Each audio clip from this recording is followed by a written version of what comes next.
Green. Welcome back to the Financial Beanstalk. My name is Nick, and we're back in the green in April.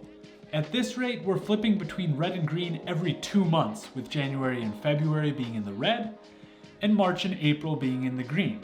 So if that holds true, this next month, May, will be back in the red, which I'd be okay with because I love buying on the red days. But what did I buy this month?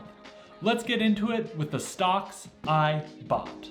I didn't buy my first stock this month until April 19th because the stock market was doing really well for the first few weeks. And even on the 19th, it didn't really dip that much, but I figured I should probably load up on something. So on the 19th, I bought $10 of SCHD, $9.35 of SPHD, $10 of Stag Industrial, and $10 of Disney.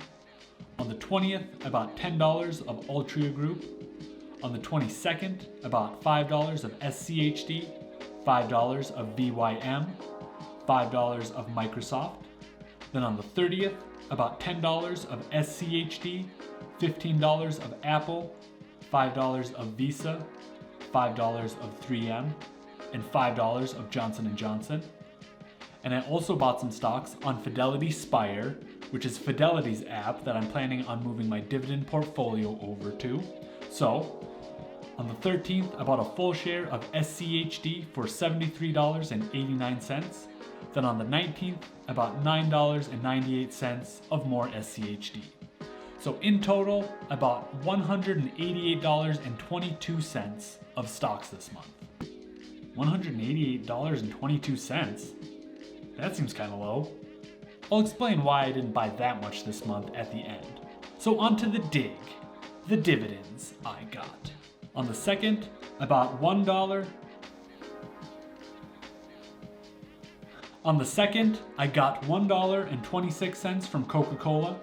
On the 7th, 35 cents from JEPI. On the 9th, $1.33 from Phillip Morris. On the 15th, $1.66 from Realty Income, 64 cents from Main Street Capital, 26 cents from Stag Industrial, and 22 cents from Republic Services. On the 30th, I got 24 cents from JP Morgan, $1.49 from SPHD, and $1.84 from Altria Group. So in total, I got $9.29 in dividends this month.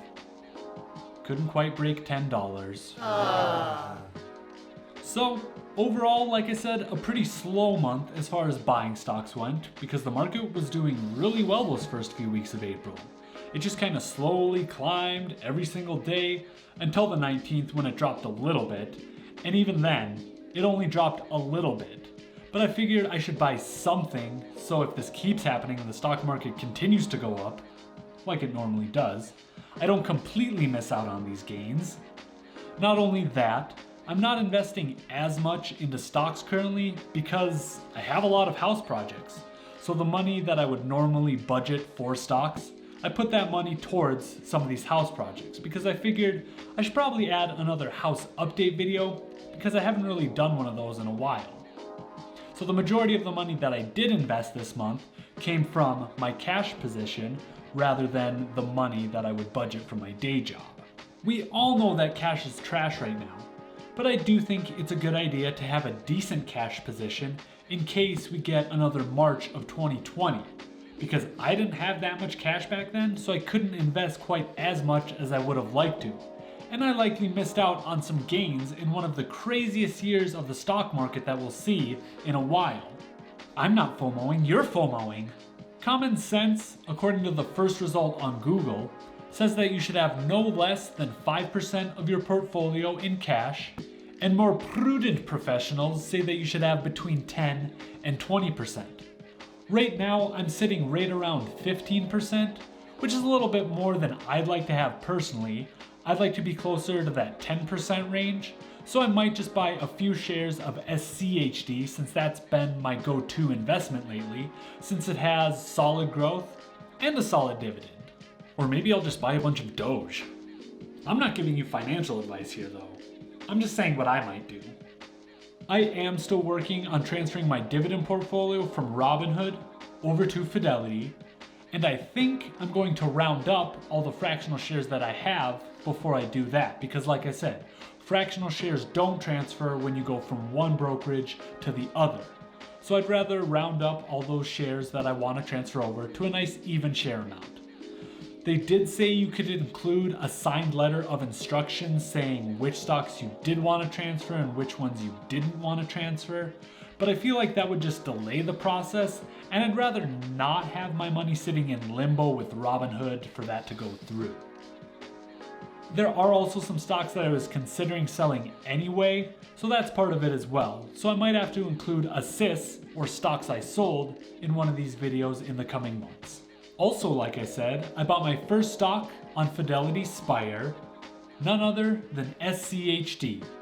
The order went through right away, and overall I thought the process was really smooth, probably just as smooth as Robinhood. However, I did find a downfall to Fidelity Spire, and it's not just that you don't get confetti when you place an order, but currently you can only place market orders on Fidelity Spire and not limit orders. If you don't know, a limit order is when you set a certain price that you'd like to buy a stock at, and if it doesn't hit that price, you don't purchase the stock.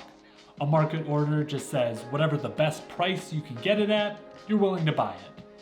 Since Fidelity doesn't route your order flow like Robinhood, I still feel like I'm getting a fair price doing a market order, so I'm fine with that right now. And once I get to an even share amount in Robinhood, since these are companies I still want to invest in and I still want to reinvest my dividends so I can keep growing this portfolio, I'll start buying those fractional shares on Fidelity Spire. So you'll start seeing it pop up more and more in S.I.B.D.I.G until I'm fully transferred over. I know I said last time when I was right below that $10 in dividends for a month that it would be the last time I don't break that double figures. But here we are.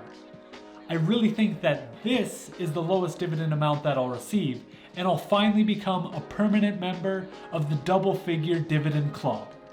So go ahead and YouTube mumbo jumbo that subscribe button, that like button, and that bell notification so you don't miss any future videos. I truly appreciate you watching, and let's continue to grow this bean.